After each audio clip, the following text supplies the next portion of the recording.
ہاں یہ بلاد شام ہے، یہ ہے بلاد شام. ہو سکتا ہے یہ قبر ہے، اور یہ قبر لکھا ہے، ہو سکتا ہے یہ آگے ہو، مگر یہاں لکھا ہوا ہے بلاد، کیونکہ یہ سب شام میں شامل ہوتا ہے. فتوحات شام، بلاد شام.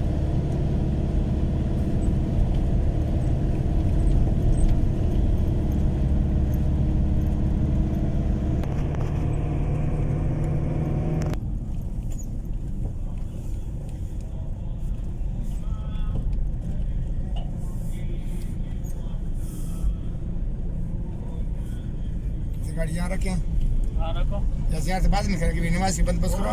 پہلے نماز پڑھ لیتے ہیں وضو کے لیے جگہ ہوگا نا. ہاں ابو عبداللہ نام بلال، کنیت ابو عبداللہ تھی.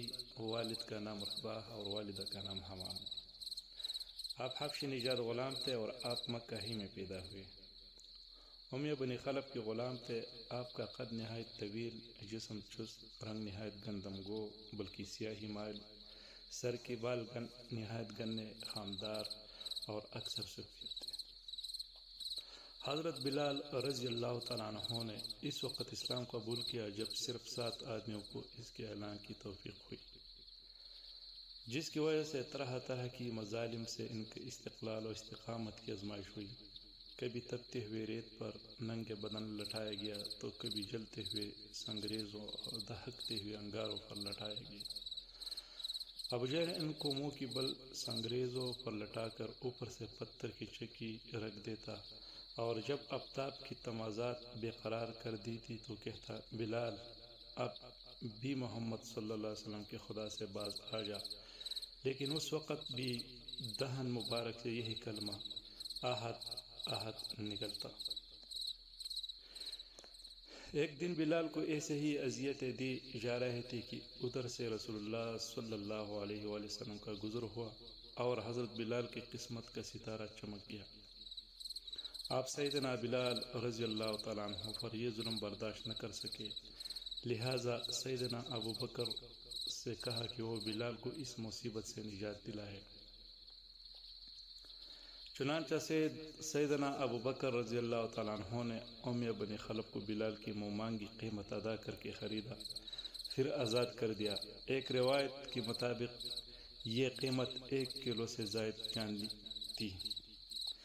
اس آزادی کے بعد پھر حضرت بلال نے نبی پاک صلی اللہ علیہ وآلہ وسلم کی در کی غلامی کر لی اور اتنا اعلیٰ مقام پایا کہ اللہ کے حبیب نے کہا کہ جب میں معراج پر گیا تو میں نے بلال کے قدموں کی آہٹ جنت میں سنی. جب ہجرت ہوئی تو مکہ سے نبی پاک کے ساتھ مدینہ چلے گئے.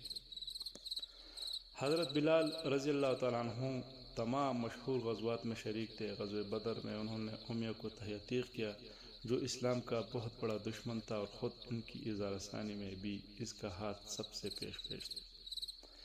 اسلام کے پہلے مؤذن کا اعزاز بھی حضرت بلال کے پاس ہے. حضرت بلال سب سے پہلے شخص ہے جو اذان دینے پر مامور ہوئے.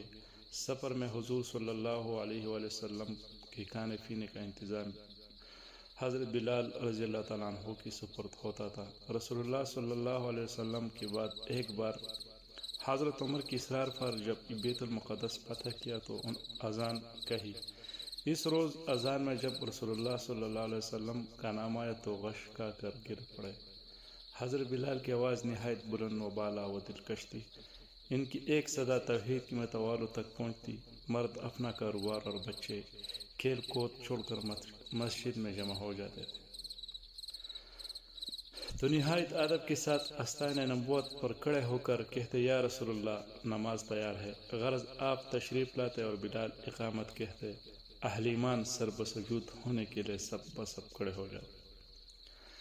فتح مکہ کے دن نبی پاک صلی اللہ علیہ وسلم نے حضرت بلال سے کہا کہ کعبہ کی چھت پر کھڑے ہو کر اذان پڑھو. حضرت بلال رضی اللہ تعالیٰ عنہ نے عرض کیا، یا رسول اللہ صلی اللہ علیہ وآلہ وسلم منہ کس طرف کرو؟ تو نبی پاک صلی اللہ علیہ وسلم نے فرمایا، جدھر جدھر میں جاؤ تم بھی اسی طرف گھوم جانا. اس طرح اذان مکمل کی. نبی پاک صلی اللہ علیہ وسلم کی پردہ پوشی کے بعد شام کے شہر حلب چلے گئی. کہتے تھے اب مدینہ میں دل نہیں لگتا. ایک رات خواب میں نبی پاک صلی اللہ علیہ وسلم کی زیارت ہوئی اور آپ نے فرمایا، بلال ایسے بھی کیا بھی روخی، ہمیں ملنے کیوں نہیں آتے؟ صبح ہوتے ہی شہر نبی کی جانب روانہ ہو گئی۔ جنہیں حضرت بلال کی اونٹنی مدینہ شریف داخل ہوئی، شہر بھر میں شور مچ گیا۔ مؤذن رسول